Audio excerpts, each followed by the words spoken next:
tape, but whatever. Okay, we are now live. Hi, I'm Ted McCulloch. I'm the pastor here at First Presbyterian Church, and our youth group is going to be going to Washington, D.C. at the end of June. This is the first time the youth group here at First Presbyterian has done this. I've taken other youth groups at another church there, but we're going to do this. We're going to be gone for 4 days and 3 nights, just like they say on TV. We're going to drive out on a Monday and then get to our hotel near Reagan National Airport. But it's a good hotel. It's got a pool. So yeah, I knew he would like that part of it. And they also have free breakfast. Free breakfast, see? He already knows what his favorite part of the whole trip is going to be. No, it's actually a regular breakfast kind of thing. So, well, it will have all the items that a continental breakfast would have, but it would have other stuff too. So that is.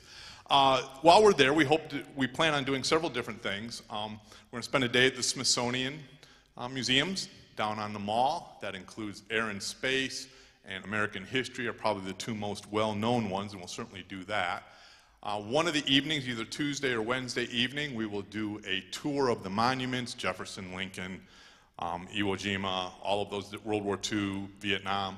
And we'll do that in an evening tour. We'll get a little bus to take us around, and because it's really fun to see the monuments at night when they're all lit up and stuff like that. And so that's a lot of fun to do as well. We'll do Arlington National Cemetery, including the Tomb of the Unknown Soldier. That's always a really neat and powerful kind of thing to do. And we also will go to the U.S. Capitol and get a tour of the Capitol building. We're hoping to even meet our local congressperson.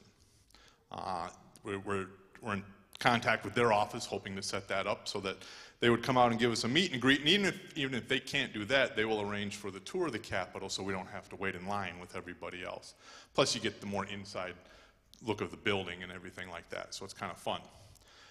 And then that night, we'll do something fun. We'll probably have a couple of different options. Sometimes we've gone to the Washington Nationals baseball game if they're in town, or just something fun. We're always near a lot of different fun things to do, and then we'll drive back on Thursday. So it'll be a lot in just a short period of time, but it's a neat trip and a lot of fun. So I hope some of those things sound like they might be good for you. Michael, what would you be looking forward to the most out of that? Probably the Smithsonian, probably because last time I went, I got like 16 minutes in 2 museums. Wow, that's like not enough to even do like any of it. I got like 1 room done in the Smithsonian, maybe.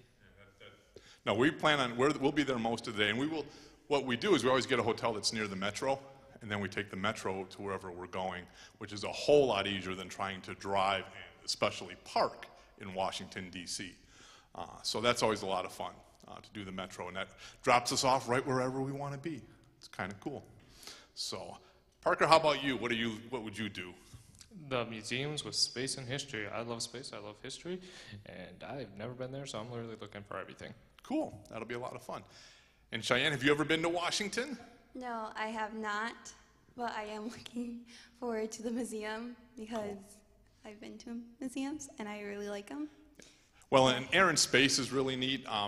Even if you're not into science a lot, it's got just so many amazing airplanes and different things and spaceships to look at. And then American History has just an amazing a lot of stuff in it, from stuff that's not that old to stuff that goes way back to the founding of the country. So it's a lot of fun. You guys will really enjoy that. And we always, one of the things we do is that the youth group pays for the whole trip. The only thing you guys are responsible for are your lunches and souvenirs.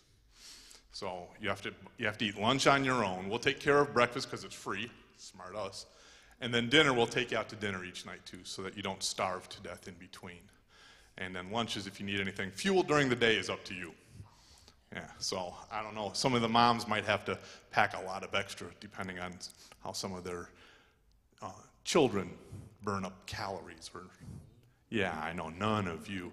It looks like we'll have a group of about 12 or 15 going. So there'll be at least 3 youth in a room with an adult so that we can make sure you all behave perfectly, which I know you will.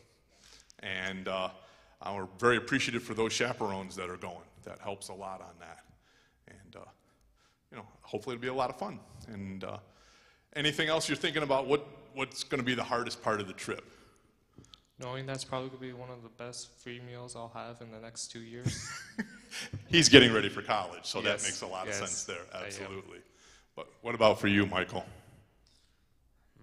Probably the sleep schedule. I'm probably going to get like 2 hours of sleep. Yeah, sleeping doesn't happen a lot, and then we are up relatively early and getting out and about pretty quick, so you know. Yeah. Yeah. Well, the nice thing is that some of these things don't open until 10 a.m., so we can't start you too early. Yeah. Well, that means with the Metro, though, we have to be at the Metro probably by 9, which means you have to eat breakfast by 8:30, which means you have to be up by 8:25 probably is what he would say. But yeah. How about you, Cheyenne? Anything that's hard about the trip for you? How are we getting there? We are driving. We are driving. And part of the, we're either going to have one vehicle or maybe a couple vehicles, and we'll drive there. So bring your entertainment systems. You'll need those. But the reason we do this, too, is, one of the great things in being able to provide this is that it lets you see a bigger piece of the world. You know, we grew up here in Michigan, we live here in Michigan, it's a wonderful place, and maybe some of us travel, maybe some of us don't, but Washington, D.C., is where our nation got started. A lot of that stuff is kept there after Washington, D.C. was founded and stuff, and it's an important reminder of how we try and connect together both as a nation and in our own way as a church, as people of faith. And so this kind of helps with that and sees how it all comes together and how we all can hopefully work together and be together. So should be a great trip, and we'll take any prayers that you might have for our youth as we go on our D.C. trip here at the end of June. So, and the chaperones, yes, good point, Michael. Pray for the chaperones too. Yeah, yeah. As one who's been a chaperone, pray for the chaperones. Yeah. Are you sure we're not going to do anything bad? I'm going to count on it. So. No, you can't bring the entire Xbox.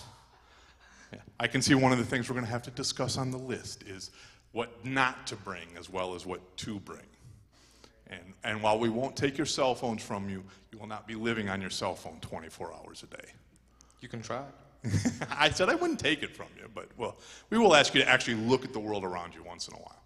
But I think we'll be all right. So thanks a lot. I appreciate you guys doing that. And as I said, First Presbyterians Youth Group heading out at the end of June to Washington, D.C. So thanks a lot.